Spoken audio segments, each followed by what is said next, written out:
तो आइए हम लोग देखते हैं एक्सरसाइज 7.4 जो है एनसीईआरटी मैथ 12 है, भाग 2 है, यानी दूसरा किताब है। और इसको हम लोग एक्सरसाइज 7.4 को में एक्सरसाइज 7.4 में क्वेश्चन नंबर 3 को देखते हैं, इसको कैसे हल किया जाए। तो फॉर्मूला आपके सामने है। इस फॉर्मूला का यूज के माध्यम से भी हम लोग कुछ आगे काम करेंगे।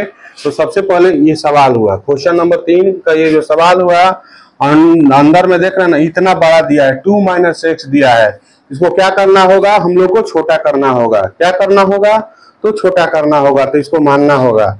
क्या मानना होगा, यानी आप लेट भी लिख सकते हैं या माने भी लिख सकते हैं। तो लेट ही लिखिए। लेट यहां देखा जाए तो 2 - x है, इसको हम लोग क्या मानेंगे, तो t मानेंगे। याद रखिए, बोथ साइड्स का मतलब होता है दोनों तरफ। डिफरेंशिएट यानी अवकलन करने का मतलब होता है difference with respect to x, यानी दोनों तरफ x से सापेक्ष डिफरेंशिएट करेंगे। तो दोनों तरफ x से सापेक्ष डिफरेंशिएट करने का मतलब क्या होता है, ध्यान से देखिए। d/dx लग जाता है और बराबर के बाद इधर भी लिख दीजिए, इधर भी क्या हो जाएगा, तो d यानी d/dx, यहाँ t है तो t लिख दीजिए, और यहाँ कितना है तो 2 - x है तो इसको लिख दीजिए और बटा में dx लगा दीजिए। इसी को क्या बोला जाता है, तो डिफरेंशिएशन बोला जाता है। और चलिए आगे हम लोग को करना क्या क्या होगा। तो यह कांस्टेंट टर्म को हम लोग क्या करते हैं, आगे खींच लेते हैं। कांस्टेंट टर्म को यानी आगे नहीं खींचते हैं, ये तो गुना में रहता है तब ना आगे खींचते हैं, ये तो अलग अलग है। तो अलग अलग है, तो इस कांस्टेंट टर्म को हम क्या करेंगे, x से सापेक्ष करेंगे और माइनस dx/dx दोनों को अलग अलग करके डिफरेंशिएट करेंगे। और यहाँ पर क्या हो जाएगा, तो माइनस dt/dx हो जाएगा।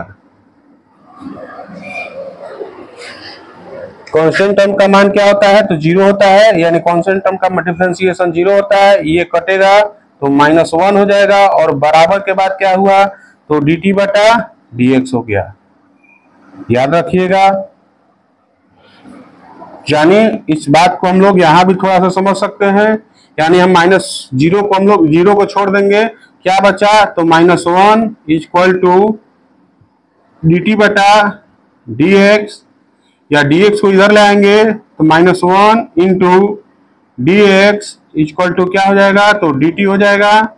और dx को जब यहाँ रोकेंगे तो क्या हो जाएगा, dt/-1, या -1 को ऊपर ले जाएंगे तो -dt/1, और ये क्या हो जाएगा, तो dx हो जाएगा। और 1 का कोई वैल्यू नहीं होता है, यानी छुपा रहता है, यानी dx = -dt हो जाएगा। तो चलिए इस चीज को आप लोग समझिए और इसी का हम लोग इस्तेमाल यहाँ करेंगे। तो आइए इस सवाल को हल किया जाए। यानी सवाल को सबसे पहले हम लोग क्या लिखेंगे, इंटीग्रेशन इसको पढ़ा जाता है, यानी हिंदी में समाकलन कहा जाता है। 1 हो गया 2 - x को हम लोग क्या माने हैं, t माने हैं, तो t हो गया, उसके ऊपर स्क्वायर है तो स्क्वायर रख दिया जाए, +1 है तो 1 रख दिया जाए। और dx का मान देखिए वहां पर मिला हुआ है, dx = -dt है। जब इसको हम t के रूप में लिखते हैं तो dx को भी क्या करना होता है, वो मान को t के रूप में ही dt के रूप में कन्वर्ट करना होता है। तो इसका मान हम लोग पाया हुआ है -dt, अभी हम लोग बगल में वहां निकाले हुए हैं। अब देखिए माइनस है तो माइनस को हम लोग क्या कर सकते हैं, बाहर लिख सकते हैं। माइनस को बाहर हम लोग कॉमन खींच सकते हैं।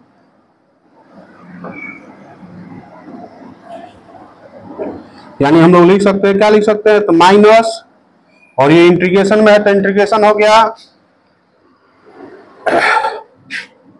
1/, दूसरा नंबर देखा जाए ये रूट में भी है, रूट छूटा हुआ है, रूट को छोड़ना नहीं है, 1/रूट में t² +1 को हम लोग स्क्वायर के रूप में लिख सकते हैं। और यहाँ पर क्या लिख सकते हैं, इंटू dt के रूप में लिख सकते हैं। और इसका एक फॉर्मूला सामने है, देखिए ध्यान से। जब भी अगर इंटीग्रेशन में अंडर रूट सिंगल में हो x² के रूप में, तो फॉर्मूला यहाँ हम लोग इस तरह से लिखते हैं। तो इस फॉर्मूला का यूज भी हम लोग कर सकते हैं। यानी इस फॉर्मूला, यानी ये x² हो गया, ये a² हो गया, तो फॉर्मूला क्या होगा आपके पास, तो माइनस तो पहले से है, माइनस लगा ही रहने दीजिए। ये लॉग है तो लॉग को रहने दीजिए। उसके बाद क्या होता है तो कोष्ट में होता है। कोष्ट में देखिए क्या है तो x है, तो x की जगह पर क्या है तो t है। प्लस होता है अंडर रूट एक्स का स्क्वायर, यानी x जगह पर क्या है तो t स्क्वायर है, t है तो t स्क्वायर। अब प्लस देख रहा ना a स्क्वायर के रूप में क्या है तो 1 है, तो 1 का स्क्वायर हम लोग लिख सकते हैं और यहाँ बंद हो जाता है। यानी फिर बाद में हम लोग चलेंगे आगे अगला स्टेप में, तो क्या होगा माइनस लॉग।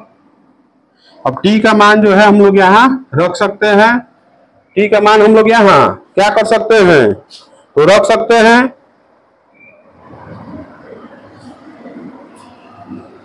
तो यहाँ t का मान रख दिया जाए। t का मान कितना है आपके पास, तो ये हम लोग यहाँ माने थे क्या 2 - x माने थे, तो इसको 2 - x लिख सकते हैं और प्लस अंडर रूट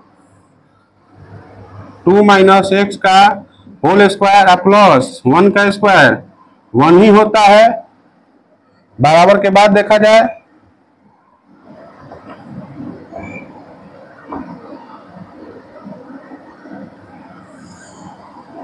यानी बराबर क्या हो जाएगा तो माइनस लॉग 2 - x हो जाएगा plus under root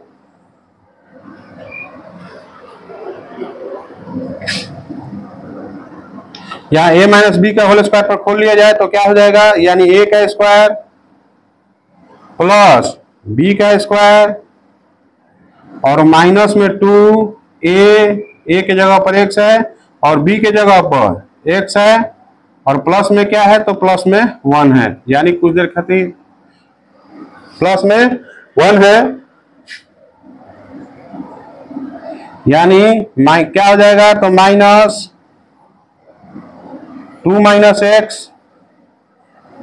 plus under root देख लिया जाए तो 2 का स्क्वायर 4 होगा प्लस x स्क्वायर होगा और माइनस 4x हो जाएगा और प्लस में क्या हो गया तो 1 हो गया। यानी माइनस में कितना हो जाएगा तो log x। 2 - x को उसी तरह से रखा जाए, इसको प्लस 4 और 1 कितना होता है तो ये 5 होता है, 5 हमने लिख दिया plus x square minus 4x।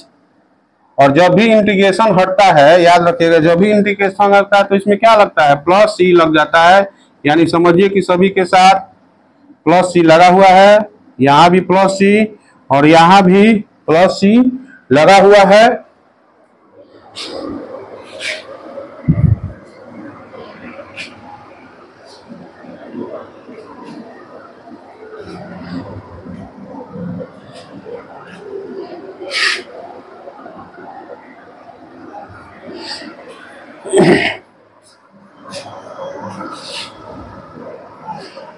जिसके बाद थोड़ा सा एक स्टेप और है, देख लीजिए ध्यान से। यहाँ हम लोग इस तरह से भी लिख सकते हैं, यहाँ -1 जो है इसको हम लोग क्या कर सकते हैं तो इस माइनस को हम लोग -1 के रूप में लिख सकते हैं, -1 के रूप में लिख सकते हैं। और अगला स्टेप में क्या होगा तो ध्यान से देखिए, ये log सिर्फ लिख रहे हैं और 2 - x लिख रहे हैं और प्लस अंडर रूट इसको सीधा कर दे रहे हैं। पहले x स्क्वायर उसके बाद -4x होता है और उसके बाद क्या होता है तो प्लस होता है। ये कोष्ट बंद हो गया और ये जो -1 है ये कहाँ चला जाता है तो यहाँ -1 चला जाता है।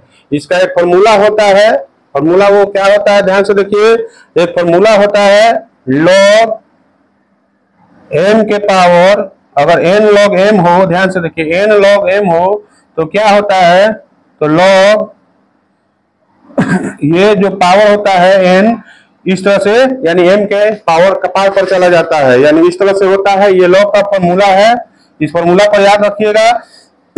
उसी तरह से -1 है तो क्या हो जाएगा इसके पावर पर आ जाएगा और जब पावर होगा तो ये पूरा को हम लोग क्या कर सकते हैं, इस पूरा को 1 बटा अगर लिख देंगे, यानी कहने का मतलब किस पर आता है तो मान देखिए ध्यान से, इसी पर मान आया हुआ है, तो इसको हम लोग क्या कर सकते हैं, इसको हम लोग इस तरह से भी लिख सकते हैं, लॉग, यानी ध्यान से देखिए, देख रहा है ना, एम के कपार पर एन है, यानी इस कोष्ट के ऊपर है, तो इस -1 को हम लोग क्या कर सकते हैं, यानी अगर 1 कर देंगे आप पूरा के नीचे, इसको हम लोग इस कोष्ट को नीचे ले आ देंगे, तो ये प्लस में कन्वर्ट हो जाता है, माइनस से, यानी 1 बटा लिखेंगे क्या हो जाएगा, तो 2 - x और plus under root x square -4x और प्लस 5। ये जो मान होता है, जैसे ही मान को हम लोग नीचे लाते हैं तो ये मान 1 - 1 था, यहाँ +1 हो जाता है, और log c, यहाँ प्लस c हम लोग का चल ही रहा था, तो यही हमारा क्या हो जाता है, आंसर हो जाता है। तो वीडियो को लाइक कीजिए, अपने दोस्तों में शेयर कीजिए और चैनल को सब्सक्राइब कीजिए। ध्यान से देखिए, सवाल थोड़ा सा लंबा है, और लंबा है तो थोड़ा सा ये सवाल हुआ 2x² - x, इसको हम लोग क्या करेंगे, यहाँ पर मानेंगे। ध्यान से मानने वाला देखिए कहां पर हम लोग काम किए हैं, यहाँ पर किए हैं। थोड़ा सा इस बात को आप लोग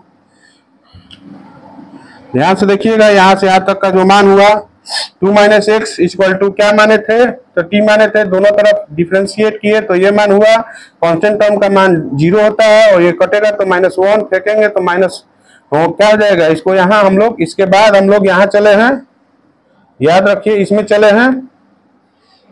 तो वीडियो को लाइक कीजिए, अपने दोस्तों में शेयर कीजिए और चैनल को सब्सक्राइब कीजिए।